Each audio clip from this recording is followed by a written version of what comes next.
मैं एक आम सा लड़का था, दुनिया के कामों में गुम, मगर दिल में सच्चाई अभी जिंदा थी। एक वीरान मस्जिद जहां बरसों से कोई न गया था। मैंने हिम्मत की, उसका बंद दरवाजा खोला और वहीं मेरी मुलाकात उस हस्ती से हुई जो सदियों से उस मस्जिद में रह रही थी।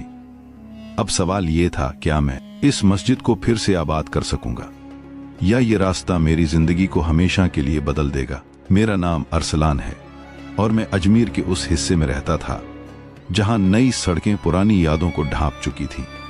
मेरी जिंदगी भी बाकी लड़कों जैसी थी। सुबह काम, दोपहर दोस्त, शाम मोबाइल और रात थकन। नमाज कभी हो जाती थी, कभी नहीं। दिल में अल्लाह का यकीन था, मगर दिल बिखरा हुआ था। रोज में और मेरे दोस्त एक पुराने मोहल्ले से गुजरते थे। ये मोहल्ला शहर के नक्शे में अब भी मौजूद था, मगर हकीकत में जैसे मर चुका हो। लोग उसे शाहनगर कहते थे। कभी यहाँ उलमा रहते थे, बाजार आबाद थे और रात को अजानों की आवाजें गूंजती थीं। अब वहां सिर्फ खामोशी थी, खाली घर, टूटे दरवाजे, झुके हुए छज्जे और उन सब के दरमियान एक मस्जिद, छोटी सी, पुरानी मगर बावकार। उसका सब्ज गुंबद मांद पड़ चुका था, दीवारों पर काई जमी थी, दरवाजे पर जंग और सहन में सूखी मिट्टी। मेरे दोस्त वहां से गुजरते हुए हंसते थे। कोई कहता ये जगह मनहूस है, कोई कहता यहां जिन रहते, रात को मत आना। मैं भी हंस देता था, मगर दिल हर बार इस मस्जिद पर आकर रुक जाता था। मुझे नहीं मालूम क्यों, मगर जब भी मैं उस बंद मस्जिद को देखता, दिल में एक सवाल उठता, अल्लाह का घर बंद क्यों है? मैंने ये बात कभी किसी को नहीं बताई, शायद इसलिए कि खुद भी उसका जवाब नहीं जानता था। एक दिन ऐसा हुआ कि दोस्त आगे निकल गए, मैं किसी बहाने पीछे रह गया। सूरज ढल रहा था, हवा में अजीब सी ठंडक थी। मैं अकेला था और सामने वही मस्जिद। मैं काफी देर तक बस दरवाजे को देखता रहा। दिल तेज धड़क रहा था, हाथ पसीने से भरे थे। अगर वाकई कुछ हुआ तो लोग सच कहते होंगे। फिर एक आवाज दिल में आई, डर की वजह से अगर अल्लाह के घर से मनहा मोड़ लोगे तो फिर कहां जाओगे? मैंने आंखें बंद की। या अल्लाह, नीयत साफ है, हिफाजत तेरे हाथ में है। और मैंने दरवाजे को धक्का दिया। दरवाजा चरचराता हुआ खुला। वो आवाज मुझे आज भी याद है, जैसे कोई बरसों बाद सांस ले रहा हो। अंदर अंधेरा था, मगर वो अंधेरा खौफनाक नहीं था। ऐसा अंधेरा जैसे किसी ने चिराग जलने का इंतजार कर रखा हो। मैंने मोबाइल की टार्च जलाई। कालीन बोसीदा थे, मिट्टी हर तरफ। मेहराब के पास एक टूटा हुआ चिराग पड़ा था। मेरे दिल में अजीब सा सुकून उतरने लगा। मैंने जूते उतारे, आस्तीनें चढ़ाई और सफाई शुरू कर दी। झाड़ू लगाते हुए सांसें तेज थीं, मगर दिल हल्का हो रहा था। तभी मुझे एहसास हुआ जैसे कोई मुझे देख रहा हो। मैंने सिर उठाया। वो सामने खड़ी थी, ना खौफनाक ना चीखती हुई। एक खामोश बावकार वजूद, सफेद लिबास, सर पर हल्का सा दुपट्टा और आंखों में ऐसी उदासी जैसे सदियों से किसी ने उससे बात न की हो। मेरे कदम जमीन में गुड़ गए, जबान साथ छोड़ गई। उसने आहिस्ता आवाज में कहा, डरने की जरूरत नहीं। मेरी सांस अटक गई। आप कौन हैं? वो चंद कदम आगे बढ़ी, मगर एक हद पर रुक गई। मैं इस मस्जिद की रहने वाली हूं। मेरा दिल जोर से धड़का। यहां कोई रहता है? उसकी आंखों में हल्की सी मुस्कुराहट आई, सिर्फ वही जो उस जगह को समझ सके। मैं जमीन पर बैठ गया। मैं सफाई करने आया हूं। वो खामोश रही, फिर बोली, बरसों से कोई नहीं आया। तुम पहले हो जो हिम्मत करके अंदर आया है। उस दिन हम देर तक बातें करते रहे। ना वो मुझे डरा रही थी, ना मैं भाग रहा था। मुझे मालूम हुआ वो कोई खौफनाक मखलूक नहीं, बस एक ऐसी जिनजादी जिसे इस मस्जिद से वाबस्तगी थी। वो अजानों की आवाज को तरस गई थी, नमाजियों के कदमों को याद करती थी। मैं रोज आने लगा। सफाई, मरम्मत, चिराग दुरुस्त करना। वो हर शाम आती, खामोशी से बातें होती। मैंने दीन सीखना शुरू किया, नमाज दुरुस्त करना, कुरान समझना। वक्त के साथ मस्जिद बदलने लगी और मैं भी। रातों को मैं मस्जिद में बैठा होता और वो मेरे पास। हमारी बातें इबादत जैसी हो गईं और इबादत में एक अजीब सी मोहब्बत शामिल हो गई। मुझे तब अंदाजा नहीं था कि ये मोहब्बत मुझे कहां ले जा रही है। बस इतना जानता था कि ये मस्जिद अब वीरान नहीं रहेगी और मेरी जिंदगी अब पहले जैसी नहीं रहेगी। मैं नहीं जानता था कि खामोशी भी कभी इंसान का इम्तिहान बन सकती है। मस्जिद अब साफ होने लगी थी, मगर लोगों के दिल अभी बंद थे। मैं रोज आता था फजर से पहले, जब गलियां अभी नींद में होती थीं। मैं मस्जिद का दरवाजा खोलता, चिराग जलाता और ठंडी मिट्टी पर बैठकर चंद लम्हे खामोश रहता। इस खामोशी में अब खौफ नहीं था, ये खामोशी बातें करती थी। मैं झाड़ू लगाता, कालीन झाड़ता, दीवारों से जमी हुई गिर्द साफ करता और हर ज़र्ब के साथ दिल में ये दुआ करता कि जैसे ये मस्जिद साफ हो रही है वैसे ही मेरे अंदर की गिर्द भी उतर जाए। मगरिब के बाद मैं देर तक वहीं बैठा रहता, कभी कुरान खोलकर, कभी बस मेहराब को देखकर। और तब वो आती थी, वो भी आती थी। अब उसके आने का एहसास आंखों से पहले दिल को होता था। ना कोई आहट, ना कोई साया, बस हवा में हल्की सी ठंडक, चिराग की लो का जरा सा लर्ज जाना और दिल की धड़कन का बेवजह तेज हो जाना। वो मेरे सामने आकर नहीं बैठती थी, हमेशा एक फासले पर, जैसे कोई हद खींच दी गई हो। मैं अक्सर सोचता था कि शायद वो हद मुझे डराने के लिए नहीं बल्कि मुझे बचाने के लिए है। एक रात मैंने खुद ही खामोशी तोड़ी। तुम यहां कब से हो? इसने नजरें झुका ली, चेहरे पर वही सुकून मगर आंखों में पुरानी थकन। जब से लोग यहां आना छोड़ गए, मैंने मस्जिद के खाली सहन को देखा। इतने साल अकेली। वो हल्की सी मुस्कुराई। अकेली नहीं थी, ये दीवारें, ये मेहराब, ये खामोशी, ये सब मेरे साथ थे। इस लम्हे मुझे एहसास हुआ कि इंसान होते हुए भी मैं शायद उससे ज्यादा अकेला रहा हूं। वक्त गुजरता गया, दिन, हफ्ते, महीने। मैंने फजर की अजान देना शुरू की। पहली अजान में मेरी आवाज कांप रही थी, दिल जोर जोर से धड़क रहा था, जैसे कोई इम्तिहान हो। पहले दिन कोई नहीं आया, दूसरे दिन भी नहीं, तीसरे दिन एक बूढ़ा आया, चुपचाप आकर सफ में खड़ा हो गया। नमाज के बाद उसने बस इतना कहा, बेटा अजान अच्छी दी थी। मैंने पहली बार महसूस किया कि मेरा वजूद किसी के काम आया है। फिर 2 नौजवान आने लगे, फिर एक बच्चा जो अजान के वक्त दरवाजे के पास बैठ जाता था। मस्जिद सांस लेने लगी थी। वो मुझे देखती थी और उसकी आंखों में ऐसी खुशी होती जो लफ्जों में बयान नहीं की जा सकती। एक रात मैंने कहा, लोग आ रहे हैं, मस्जिद आबाद हो रही है। वो खामोश हो गई। ये पहली बार था कि उसकी खामोशी मुझे चुभ गई। मैंने उसकी आंखों में देखा, वहां खौफ था, नर्म, छिपा हुआ मगर साफ। क्या हुआ? मैंने आहिस्ता से पूछा। उसने कुछ लम्हे तवक्को किया, फिर धीरे से बोली, जैसे जैसे मस्जिद आबाद होगी मेरा यहां रहना मुश्किल हो जाएगा। मेरा दिल बैठ सा गया। क्यों? मैं यहां इसलिए हूं कि ये जगह खाली थी। जब ये भर जाएगी तो मेरा वजूद कमजोर पड़ जाएगा। वो अल्फाज मेरे सीने में उतर गए। मैं देर तक कुछ ना बोल सका। फिर जैसे खुद को संभालते हुए कहा, तो क्या मैं रुक जाऊं, अजान ना दूं, लोगों को ना बुलाऊं?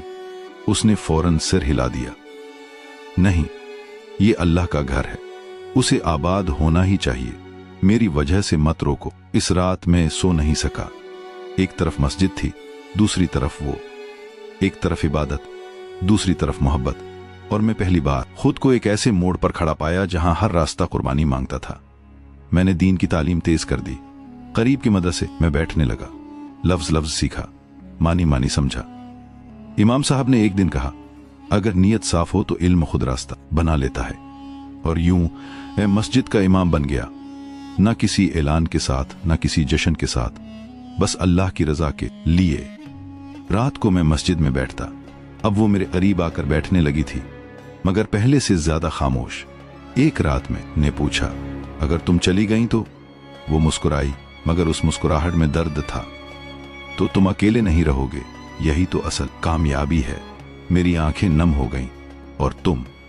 मैंने जो मांगना था वो पा लिया।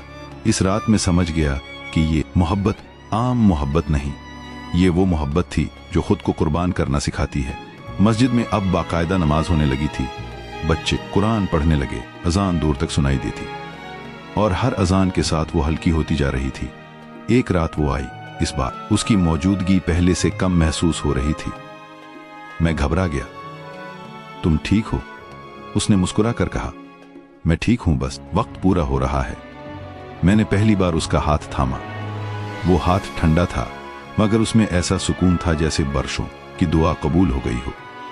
क्या ये हमारी आखिरी मुलाकात है? उसने आंखें बंद की। ये हमारी कामयाबी की रात है। मेरी आवाज कांप गई। मैं तुम्हें भूल नहीं पाऊंगा, उसने आहिस्ता कहा। भूलना नहीं, बस अल्लाह के घर को कभी खाली मत होने देना। फजर की अजान की आवाज उठी। मैंने आंखें बंद की। जब खोलें तो वो नहीं थी। मस्जिद भरी हुई थी, नूर, आवाजें, जिंदगी, और मेरा दिल खामोश था मगर मुतमईन। मुझे मालूम था ये जुदाई नहीं थी, ये तकमील थी। फजर की अजान खत्म हो चुकी थी। लोग एक एक करके मस्जिद से निकल रहे थे।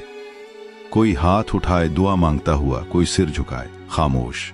और मैं मेहराब के पास बैठा था। वो नहीं थी। मैंने आंखें बंद की। शायद दिल अभी मानने को तैयार नहीं था कि वो वाकई जा चुकी है। मैंने खुद से कहा कि शायद अभी आ जाए, शायद ये खामोशी उसकी मौजूदगी का नया तरीका हो। मगर वक्त गुजरता रहा और वो नहीं आई। मस्जिद रोशन थी, चिराग जल रहे थे, कालीन साफ थे, दीवारों पर वही खामोश वकार था जो अब मुझे पहचानने लगा था। मगर मेरे अंदर एक कमरा खाली हो चुका था। ऐसा कमरा जिसमें कभी कोई शोर नहीं था, बस सुकून था, और अब वो सुकून याद बन चुका था।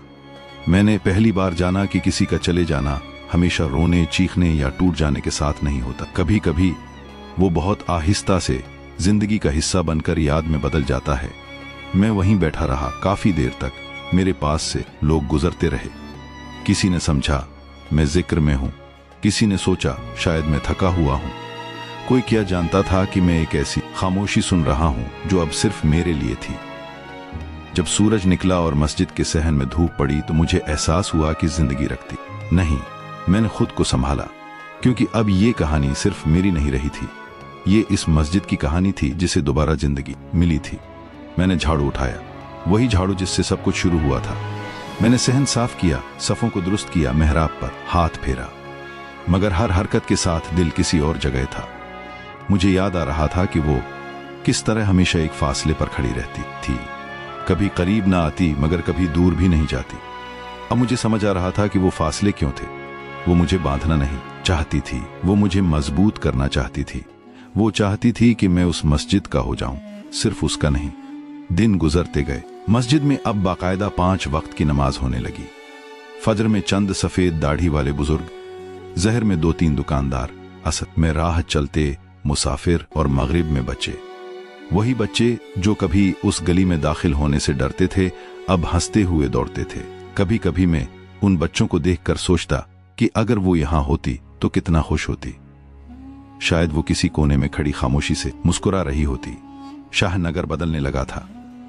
एक घर आबाद हुआ, फिर दूसरा। बंद दरवाजे खुले, खिड़कियां साफ हुई, दीवारों पर रंग चढ़ने लगा।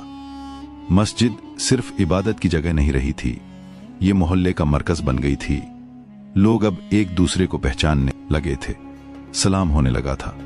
लोग मुझसे पूछते, बेटा तुमने ये सब कैसे किया? मैं मुस्कुरा देता। मैं कैसे बताता कि इसमें मेरी हिम्मत कम और किसी की दुआ ज्यादा थी। रातें अब भी आती थीं, लंबी खामोश रातें, मगर अब वो खामोशी डर नहीं देती थी। मैं अक्सर इशा के बाद मस्जिद में अकेला बैठ जाता। वही जगह, वही मेहराब, वही चिराग। फर्क सिर्फ ये था कि अब मैं अकेला नहीं टूटता था। एक रात मैंने खुद से बात की। मैंने कहा, अगर तुम ये सब देख रही हो तो जान लो मैंने वादा निभाया है। हुआ हल्की सी ठंडी हो गई, चिराग की लो जरा सी लर्जी। मैं मुस्कुरा दिया। ये कोई जवाब नहीं था मगर तसल्ली थी। महीने गुजर गए। एक दिन शहर के चंद बुजुर्ग आए। उन्होंने कहा कि मस्जिद को बाकायदा रजिस्टर करवाना है और इमाम की जिम्मेदारी मुस्तकिल करनी है। मैंने सर झुका लिया। ये अब सिर्फ मेरा शौक नहीं था, ये एक अमानत बन चुकी थी। मैंने अपनी दुनिया भी नहीं छोड़ी। काम करता रहा, जिम्मेदारियां निभाता रहा। फर्क सिर्फ ये था कि अब जिंदगी का मरकज बदल गया था। मैं दुनिया में था मगर दुनिया मेरे अंदर नहीं थी। एक रात मैंने ख्वाब देखा। मैंने खुद को मस्जिद के सहन में पाया। रात थी मगर अंधेरा नहीं था।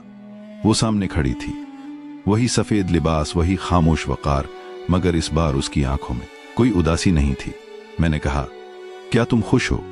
उसने मुस्कुरा कर कहा, खुशी इस बात की है कि अब ये जगह अकेली नहीं। मैंने पूछा, क्या तुम वापस आओगे? उसने नरमी से कहा, अब मेरी जरूरत नहीं। मेरे दिल में हल्का सा दर्द उठा मगर वो दर्द जख्म नहीं बना। उसने आखिरी बात कही, मोहब्बत वो नहीं जो रोक ले, मोहब्बत वो है जो दुरुस्त रास्ते पर छोड़ दे। मैं आंख खुलने पर रो नहीं रहा था। दिल भरा हुआ था मगर टूटा हुआ नहीं। उस दिन के बाद मैंने उसे ना ख्वाब में देखा ना जागते हुए। मगर अजीब बात यह थी कि उसकी कमी मुझे कमजोर नहीं करती थी, बल्कि मुझे हर दिन याद दिलाती थी कि मैं अकेला नहीं हूं। साल गुजर गया। शाहनगर अब सुनसान नहीं था, बाजार नहीं, मगर जिंदगी लौट आई थी। मस्जिद पूरी तरह आबाद थी। एक शाम एक नौजवान आया, आंखों में वही सवाल जो कभी मेरी आंखों में था। उसने कहा, भाई मैं भी कुछ करना चाहता हूं, मदद करना चाहता हूं। ये मस्जिद, ये मुझे बुलाती है। मैंने उसे देखा और मुस्कुरा दिया। मैंने उसे झाड़ू पकड़ा दी। इसी लम्हे मुझे समझ आ गया कि कहानियां खत्म नहीं होती, वो आगे बढ़ती हैं। लोग बदलते हैं, किरदार बदलते हैं, मगर नीयत वही रहती है। आज मैं ये सब इसलिए सुना रहा हूं क्योंकि लोग समझते हैं ये बस एक वीरान मस्जिद की कहानी है, मगर असल कहानी एक दिल की है जो दुनिया में गुम था और एक जगह की जो खाली थी। मैंने मस्जिद को आबाद किया, मगर सच ये है कि मस्जिद ने मुझे आबाद किया। और अगर कभी तुम किसी वीरान जगह के सामने खड़े हो और दिल कहे कि एक कदम आगे बढ़ाओ, तो मत रखना, क्योंकि हो सकता है वो कदम किसी और के लिए नहीं, तुम्हारी अपनी जिंदगी के लिए हो।